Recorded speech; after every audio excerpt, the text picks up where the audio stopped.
नमस्कार, मी अश्विनी. अश्वी रेसिपी मराठीमध्ये सर्वांचं खूप खूप स्वागत आहे. आणि आज अश्विनीच्या स्वयंपाकघरामध्ये मस्त अशी सर्वांच्याच आवडीची अशी रेसिपी बनवणार आहे, म्हणजे चायनीज वेळ. चला तर मग बनवण्यासाठी काय काय साहित्य लागते ते आपण बघूया.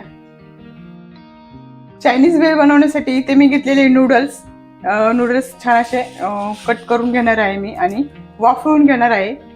नूडल वाफवण्यासाठी इथे मी मोठ्या टोप मध्ये पाणी घालून घेतलेलं आहे आणि छान पाण्याला उकळी आल्याच्या नंतर मी नूडल्स सोडून घेणार आहे. बघत असेल आपल्या पाण्याला छान उकळी आलेली आहे. आता आपण मीठ घालून घेऊया. थोडस मीठ घालणार आहे आणि त्यात आपण नूडल्स सोडून घेऊया. आपल्याला जास्त असे वाफरायचे नाही. चला तर आज 80% आपले नूडल्स झालेले आहे. आता आपण बंद करून घेऊया आणि पूर्ण पाणी काढून थंड करून घेणार आहोत नूडल्स. आपले नूडल्स थंड होते तोपर्यंत आपण शेजवान चटणी बनवून घेऊया. इथे घेतलेल्या मी 7-8 अशा लाल मिरच्या घेतलेल्या आहे आणि 1 टोमॅटो घेतलेला आहे. आपल्याला एक उकळी काढून घेणार आहे फक्त. बघत असेल मी गॅसवर ठेवून घेतलेले. फक्त आपल्याला मिरची आणि टोमॅटो मऊ झाला पाहिजे एवढंच आपल्याला उकळायचं आहे. बघत असेल ना आपल्या टोमॅटो आणि मिरच्या छान मऊ झालेले अशा पद्धतीने उकळी आलेली आहे आणि साल सुद्धा निघत आहे टोमॅटोचा. आपण गॅस बंद करून घेणार आहोत. इथे टोमॅटो मिरच्या मी थंड करण्यासाठी काढून घेतलेला आहे आणि इथं अद्रकचा असा मोठा तुकडा घेतलेला आहे. लसूण घेतलेला आहे, भरपूर लसूण घेतलेला आहे. दोन्ही आपल्याला सारखं लागणार आहे पेस्ट दोन्हीचीही. त्यासाठी दोन्ही आपल्याला सेम पाहिजे, अद्रक आणि लसूण. आणि आपण सर्व याची आता पेस्ट करून घेणार आहे. अद्रक लसूण मिरच्या टोमॅटो एकत्र पेस्ट करून घेणार आहे छान. इकडे आपले नूडल्स छान असे थंड झालेले आहे. आता आपण त्यावर मैदा किंवा कॉर्नफ्लॉवर भुरभुरून घेऊया. मी कॉर्नफ्लॉवर टाकते थोडस. बघू शकते या पद्धतीने आपल्याला तळून घ्यायचं आहे. थोडस पूर्ण कॉर्नफ्लॉवर लावून घेते या पद्धतीने. बघत असताना आपली मिरची छान अशी बारीक झालेली आहे. आता आपण शेजवान चटणी बनवण्यासाठी घेऊया. गॅसवर मी कढाई ठेवून घेतलेली आहे, तेल घालून घेतलेलं आहे छान.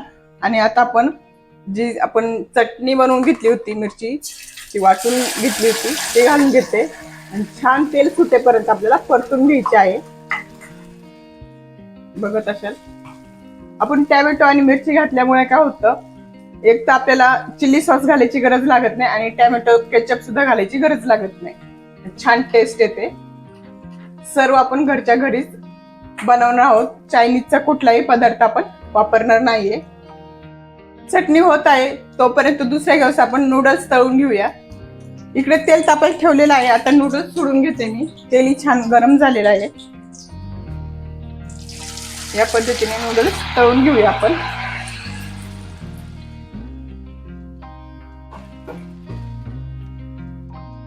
बघत असेल आपले नूडल्स छान असे तळलेले आहे. आता आपण काढून घेऊया. अगदी कुरकुरीत झालेले आहे. काढून घेत आहे. याच पद्धतीने सर्व नूडल्स तळून घेणार आहे मी. इकडे बघत असाल शेजवान चटणीला छान असं तेल सुटलेलं आहे. आता आपण पाणी घालून घेऊया थोडस. बघत असाल मी 1 ग्लास भर पाणी घालून घेतलेलं आहे. 1-1.5 ग्लास पाणी घालू शकता आपण. छान आता एक उकळी येऊपर्यंत आपण वाट बघूया. शेजवान चटणीसाठी आपल्याला काही चीज लागणार आहे. त्या चीज मी तुम्हाला दाखवत आहे. इथं अर्धा चमचा साखर घेतलेली आहे, चवीनुसार मीठ घेतलेलं आहे, काळी मिरी पूड 1 चमचाभर, आपल्याला लिंबाचा रस लागणार आहे आणि इथं कॉर्नफ्लॉवर लागणार आहे. कॉर्नफ्लॉवरची स्लरी करायची आहे, आपल्याला पेस्ट करायची आहे. थोडं थोडं पाणी घालून आपल्याला या पद्धतीने स्लरी बनवून घ्यायची आहे आणि ढवळत राहायचं आहे. अजिबात गुठळं राहिलं नाही पाहिजे आपल्या कॉर्नफ्लॉवर मध्ये. या पद्धतीने 1 चमचा मी कॉर्नफ्लॉवर घेतलं होतं. आणि बघू शकता आपण पाणी घातल्यानंतर छान अशी उकळी आलेली आहे. त्यात आपण घालून घेणार आहोत चवीनुसार मीठ, साखर आणि काळी मिरी पूड. साखरेने आपला बॅलन्स राहतो त्यासाठी. आणि लिंबाचा रस घालून घेणार आहे. विनेगरचं काम करतं लिंबाचा रस.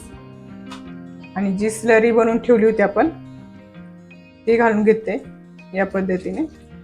आणि एकदम मस्त हलवत आपली शेजवान चटणी तयार होणार आहे.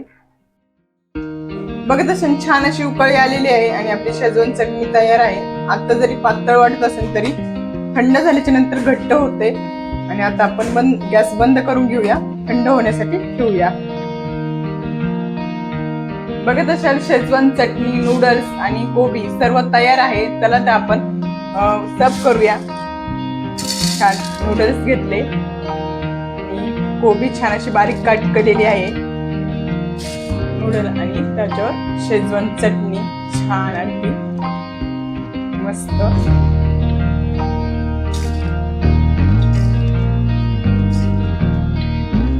बघत असाल आपली चायनीज भेळ रेडी आहे. व्हिडिओ आवडल्यास लाईक करा, शेअर करा, चॅनलला सबस्क्राईब करा. अशाच नवनवीन रेसिपी संग पुन्हा भेटूया. तोपर्यंत स्वस्त राहा, मस्त राहा, मेन म्हणजे व्हिडिओ बघत राहा. बाय सर्वांना.